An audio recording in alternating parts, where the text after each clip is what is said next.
আজকাল রান্না নিয়ে মানুষ এতটাই ফ্যাসিনেটেড যে যেভাবে পারছে রান্নার ভিডিও আপলোড করে দিচ্ছে। আর আমরা যারা কোনো একটা নির্দিষ্ট রেসিপি খুঁজতে যাই তারা কনফিউজ হয়ে পড়ি। এটা অথেন্টিক তো?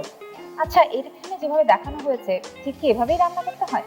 সেই প্রবলেম সলভ করার জন্য সবাইকে ওয়েলকাম করছি এক্সপার্ট ডিশওয়াশ মাই কিচেনে। আছি রাসনাফা মোহনা আপনাদের সঙ্গে। আর আজকে এক্সপার্ট ডিশওয়াশে আছেন একজন এক্সপার্ট শেফ। চলুন পরিচিত হই তার সঙ্গে। Chef, welcome to expert dishwash my kitchen. ধন্যবাদ আপনাকে। শেফ শহীদুল আমাদের সঙ্গে আজকে রান্না করবেন বাংলাদেশের বাইরের কিছু রেসিপি, এবং সেটা একেবারেই অথেন্টিক রেসিপি। সেটা আপনি আমাকে একটু আগে বলছিলেন, কিন্তু সেটা আপনার মুখ থেকেই আমরা শুনতে চাই কি রান্না করছেন। আজকে আমরা রান্না করছি চিকেন 65। এটি একটি সাউথ ইন্ডিয়ান ডিশ। চিকেন 65 এর নাম তো অসংখ্যবার শুনেছেন। চলুন আজকে অথেন্টিক রেসিপিটাও শিখে নেওয়া যাক। তার আগে দেখিয়ে দিচ্ছি ইনগ্রেডিয়েন্টস গুলো।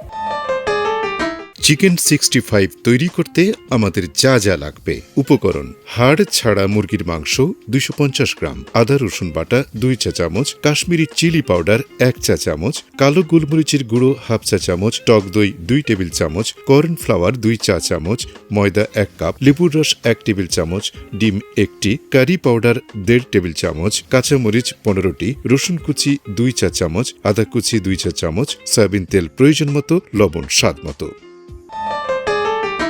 চিকেনের হরেক রকম পদের মধ্যে একটুখানি না অনেকখানি ডিফারেন্ট হচ্ছে চিকেন 65। কেন ডিফারেন্ট সেটা রান্না না করলে তো বোঝা যাবে না। তাই পুরোটা সময় জুড়ে থাকতে হবে এক্সপার্ট ডিশওয়াশ মাই কিচেনের সঙ্গে। কারণ আজকে আমাদের সঙ্গে আছেন প্রফেশনাল শেফ শহীদুল। তিনি আমাদেরকে রান্না করে দেখাচ্ছেন। চলুন চলে যাই প্রণালীতে। তাহলে শহীদুল ভাই, চিকেন 65 করতে হলে আমাদেরকে ফার্স্টে কি করতে হবে? ফার্স্টে আমাদের চিকেনটাকে ম্যারিনেশন করে নিতে হবে। এখানে আমি বোনলেস করে চিকেন নিয়েছি। কতটুকু কিউব আছে? কাট। এখানে আমি 200 গ্রামের মতো চিকেন নিয়েছি। আচ্ছা, তো প্রথমে আমরা চিকেনটা ম্যারিনেশন করে নিব। ফার্স্টে আমরা এখানে সল্ট অ্যাড করব। আচ্ছা। তো আমি কোয়ার্টার স্পুন সল্ট অ্যাড করে দিচ্ছি। নেক্সট আমরা এখানে কারি পাউডার আছে, মাদ্রাসি কারি পাউডার। আমরা এখানে সামান্য পরিমাণ কারি পাউডার দিয়ে দিচ্ছি। নেক্সট আমরা এখানে অ্যাড করব কাশ্মীরি চিলিটা আমরা অ্যাড করব। এটা তো পাওয়াই যায়। হ্যাঁ, এটা পাওয়া যায়, সুপার শপে পাওয়া যায়। আমরা এটা কালারের জন্য রাইট ব্ল্যাক পেপার অ্যাড করব সামান্য পরিমাণ। গার্লিক জিঞ্জার পেস্ট অ্যাড করব। গার্লিক জিঞ্জার পেস্ট এখানে এটা হাফ টি স্পুনের মতো দিচ্ছি আমরা। অ্যাড করলাম। নেক্সট এটাকে আমরা একটু মাখিয়ে নিব ম্যারিনেশন করে। আর লবণ তো আগে দেয়াই আছে। লবণ তো আমাদের দেওয়াই আছে। আমার একটা জিনিস খুব ভালো লাগলো যে সাধারণত আমরা বলতে শুনি যে লবণ পরিমাণ মতো। তো সেই জায়গাটা দেখা যায় যারা নতুন রাঁধুনি তারা ওই পরিমাণটাই বুঝতে পারেন না, যে আসলে পরিমাণ মতো বলতে কতটুকু। সেখানে আপনি বলে দিচ্ছেন যে এখানে কোয়ার্টার টি স্পুনের মতো লবণ হলেই হবে। তো আমার মনে হয় যে যারা দেখছেন নতুন রাঁধুনি তাদের জন্য ইজি হবে ব্যাপারটা। এই ম্যারিনেশন প্রসেসটা কতক্ষণ হলে ভালো হয়? এটা 30 মিনিট থেকে 40 মিনিটের মতো। আরো বেশি সময় রাখতে পারলে আরো ভালো হয়। আচ্ছা। তো আমরা এখানে এখন নেক্সট অ্যাড করব আমাদের এখানে সাওয়ার কাটটা রয়েছে, টক দই 1 টিস্পুনের মতো আমরা অ্যাড করলাম। একটু পানি ঝরিয়ে নেবেন।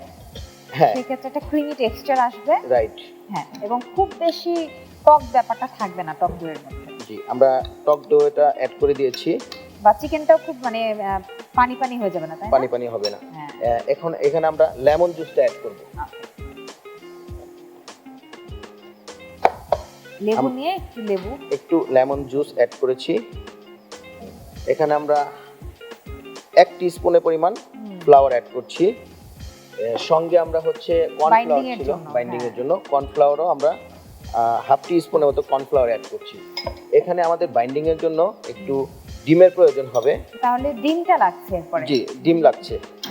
একটাই ডিম। আমরা পুরো একটা ডিম দেব না, যেহেতু আমাদের মাংস এখানে 200 গ্রাম। তো আমরা এখানে হাফ। হাইজিনের ব্যাপারটা নিয়েও আমরা একটু কথা বলছিলাম শহীদুল ভাই। জি, যে প্রফেশনাল শেফদের বোধহয় প্রথম কাজ শেখানোর শর্তই থাকে আগে হাইজিন শেখানো। রাইট। কিচেনে ঢোকার পূর্ব শর্তই আপনাকে প্রপারলি হ্যান্ড ওয়াশ করতে হবে এবং কিচেনটাকে নজরে রাখতে হবে। কিচেনটা যেন আমাদের কিচেনের চপিং বোর্ড থেকে শুরু করে অন্যান্য যে ইনস্ট্রুমেন্টগুলো আছে সেগুলো সবসময় ক্লিন রাখতে হবে। আমাদের ম্যারিনেশন হয়ে গেছে। এখন চুলাটা জ্বালিয়ে দেব। জি। চিকেনগুলো কি ডিপ ফ্রাই হবে? জি, চিকেনগুলো ডিপ ফ্রাই হবে। তাহলে আমার মনে হয় এখানে যতটুকু তেল আছে পুরোটাই আমরা দিই। লাগবে। এতটুকুই গরম থাকবে নাকি আরো হাই? না, এই হিটে আমি ছাড়বো একটা একটা আচ্ছা, করে। এটা কতখানি হিট আমার দর্শকদেরকে একটুখানি বলবেন। এটা medium high? Medium heat. Chicken 65 এর নাম নিয়ে অনেক তর্ক বিতর্ক রয়েছে। Why the name is chicken 65? হ্যাঁ, এটা হচ্ছে 1965 সালে বুখারি হোটেলে ভারতে এই ডিশটা রান্না করা হয়। তো সেটার নাম থেকে হয়তোবা চিকেন 65 হয়েছে। এটা নিয়ে বেশ তর্ক বিতর্ক রয়েছে। তো কেউ কেউ বলে ওই বুখারি হোটেলে আপনার হচ্ছে চিকেন এর আইটেমটি 65 নাম্বার স্টেশনে ছিল, যার কারণে অনেকে 65 নাম্বার চিকেন 65 বলে থাকে। আচ্ছা আচ্ছা, এটা কি একটু ক্রিস্পি হবে? হ্যাঁ, একটু ক্রিস্পি হবে। একটু ক্রিস্পি হবে। একটু ক্রিস্পি হবে। তারপর থেকে আমরা কি মানে কোনো গ্রেভি? হ্যাঁ, তারপর আমরা গ্রেভি করব না, জাস্ট এটাকে গার্লিক, জিঞ্জার আর হচ্ছে কারি লিফ, হ্যাঁ, এগুলো দিয়ে একটু টস করে নেব। বাহ, চিকেনের খুব সুন্দর একটা রং ধরে এসেছে না? জি, আমরা এটাকে এখন তুলে ফেলবো। হয়ে গেছে না? জি। আচ্ছা, এর থেকে বেশি ফ্রাই করলে বোধহয় চিকেনটা হার্ড হয়ে যাবে। মানে চিকেনের জুসিনেসটাও কিন্তু রাখতে হবে, সেই ব্যাপারটা মাথায় রাখতে হবে। সো আপনারা খেয়াল করেছেন আমরা কিন্তু 4 থেকে 5 মিনিটের বেশি ফ্রাই করিনি চিকেনটাকে। তাহলে আমরা এখন নেক্সট প্রসেসে চলে যাব। এখন এই চিকেনটা আমরা যতটুকু সময় রান্না করব সেটা পুরোটাই কি হাই হিটেই রান্না করব? হ্যাঁ, এখন হাই হিটেই রান্না করব, কারণ আমাদের চিকেন অলমোস্ট ডান। জি। এটা কি দিয়ে খেতে বা কি দিয়ে সার্ভ করলে ভালো এটা লাগে? হচ্ছে নাম দিয়ে মানুষ স্বাচ্ছন্দ্য বোধ করে, নাম দিয়ে। তো আমরা এখানে অল্প পরিমাণ অয়েল দিলাম এবং প্রথমে আমরা কাঁচামরিচটা দিয়ে দিচ্ছি। বাংলাদেশের মা খালারা যেভাবে কাঁচামরিচটাকে কেটে রান্নায় ব্যবহার করে ঠিক সেইভাবেই দুফালি করে কাঁচামরিচগুলো দিয়ে দেওয়া হলো। নেক্সট আমরা এখানে কারি লিভটা দিয়েছি। কারি পাতাটা হচ্ছে চিকেন 65 এর একটি মূল ইনগ্রেডিয়েন্টস এর মধ্যে আমরা ধরতে পারি, কারণ এটার ফ্লেভারটাই হচ্ছে চিকেন 65 এর আর হচ্ছে আমাদের কারি যে মাদ্রাসি পাউডারটা ব্যবহার করেছি, এই দুইটার কম্বিনেশনে এটার মূল টেস্টটা এবং বা এটার ঘ্রাণটা চলে আসে। জি, গার্লিক চপ দিয়ে দিচ্ছি। ওকে, গার্লিক চপ। এখানে আমি একটু জিঞ্জার চপ দিয়ে দিচ্ছি। হ্যাঁ, এবার দেখেন গার্লিক জিঞ্জারের ফ্লেভারটা চলে আসছে। হ্যাঁ, আমি এমনিতেই মানে গার্লিক জিঞ্জার চপ যেটা তেলে পড়লে ফ্রাই করলে যে স্মেলটা আসে সেটা আমার খুব পছন্দ। আমি জানি যে এটা টেস্ট খুব এনহ্যান্স করে যে কোনো ধরনের রেসিপির সাথে কারি লিভটা পড়াতে না একেবারে সোনায় সোহাগা হয়ে গেছে ব্যাপারটা। এটাকে হালকা একটু সতে করে নিব আমরা, খুব বেশি ব্রাউনিশ না। না, সতে করা হয়ে গেছে আমাদের। এবার আমরা চিকেনটা দিয়ে দিচ্ছি। চিকেনটা দেওয়ার পর আমাদের এই যে ম্যারিনেশনের যে গ্রেভিটা রয়ে গেছে এখানে আমি একটু পানি অ্যাড করব। এটাও একটা গ্রেভির কাজ করবে। হ্যাঁ, তো এটাকে আমরা একটু এটা দিয়ে দিচ্ছি। বাহ, দেখলেন তো দেবার সাথে সাথেই কিন্তু বাইডিংটা ধরে এসেছে। এটার মধ্যে আমরা বাটার ইউজ করলাম না, তাই না? না, আমরা তেলেই রান্না হবে। তেল ইউজ করেছি। তো বুঝতেই পাচ্ছেন আপনার খুব বেশি ইনগ্রেডিয়েন্টস বাইরে থেকে কেনার দরকার নেই। একটু পানি দিব। আরেকটা জিনিস আমার শেফদের ভীষণ ভালো লাগে, সেটা হচ্ছে তাদের পরিবেশনের স্টাইলটা। এটা আমি খুবই ফলো করি, কারণ রান্না কিন্তু কম বেশি সবাই 19-20 করতেই পারে, কিন্তু পরিবেশনের সৌন্দর্যটা এটাও কিন্তু অনেক বড় একটা বিষয়। কারণ আপনারা যখন টেবিলে সার্ভ করেন খাবারের চেহারা প্রেজেন্টেশনটা দেখেই কিন্তু খেতে ইচ্ছে করে। রাইট। তো হয়ে গেছে না? আমাদের হয়ে গেছে। বাহ, এটার অ্যারোমাটা আপনি পাচ্ছেন কিনা আমি জানি না। পাচ্ছি তো ভীষণ ভাবে। গার্লিক জিঞ্জারের ফ্রাই, তারপরে হচ্ছে গ্রিন চিলির একটা ফ্লেভার, তারপরে কারি লিফের একটা ফ্লেভার, সবকিছু মিলিয়ে এটা খেতে যথেষ্ট সুস্বাদু। এটা দেখেই বোঝা যাচ্ছে যে কোন রান্নার চেহারা কিন্তু বলে যে রান্নাটা আসলে টেস্ট কেমন হতে পারে। আমি ফায়ারটা অফ করে দিয়েছি। আমি সার্ভিং ডিশে দিয়ে দিচ্ছি। ডেকোরেশন করার জন্য কোরিয়ান্ডার লিভ দিয়ে দিচ্ছি। আর হচ্ছে আমাদের এখানে স্প্রিং অনিয়ন আছে, তো স্প্রিং অনিয়ন দিয়ে খুব সহজেই ডিজাইন করছেন, ফুল করা যায়। আমরা অনেকেই এটা জানি না, আমি দর্শকদের দেখিয়ে দিচ্ছি। আপনারা একটু ফুলটা দেখে রাখেন। ও ওয়াও, দারুণ তো।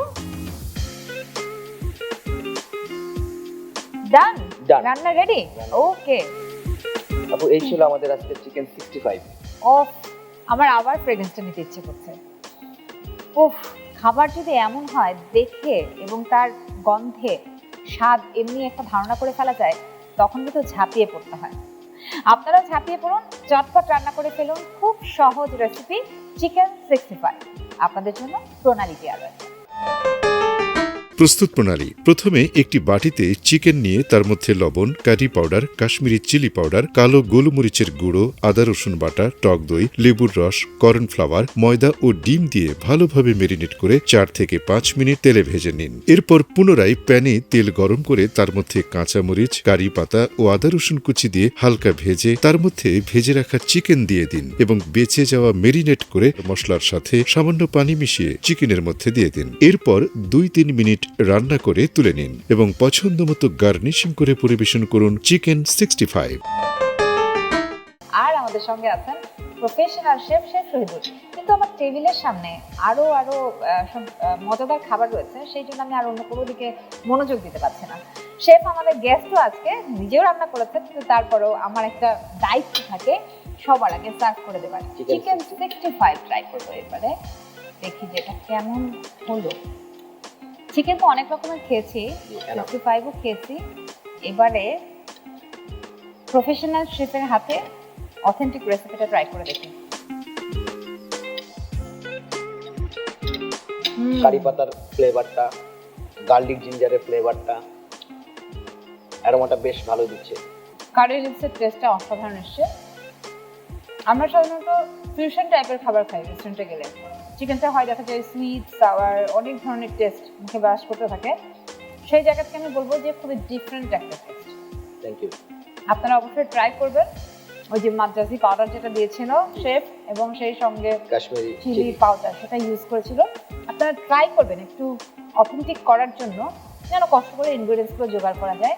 সেক্ষেত্রে অরিজিনালি যে 65-এর টেস্ট সেটা কিন্তু পাবেন। Thank you so much chef, সত্যি খুব ভালো লাগলো আপনার সঙ্গে মিট করে, এবং টুকিটাকি টিপস অ্যান্ড ট্রিক্স সহ অনেক কিছু শিখলাম।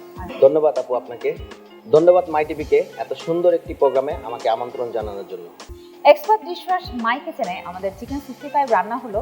এরকম আরো ভালো ভালো নতুন নতুন অথেন্টিক রেসিপি দেখতে হলে চোখ রাখতে হবে মাই টিভি স্ক্রিনে, কারণ আমি তাসনিফা মোহনা আবারও নতুন কাউকে নিয়ে চলে আসবো আমাদের রান্নাঘরে। ভালো থাকুন, দেখা হবে আবারও।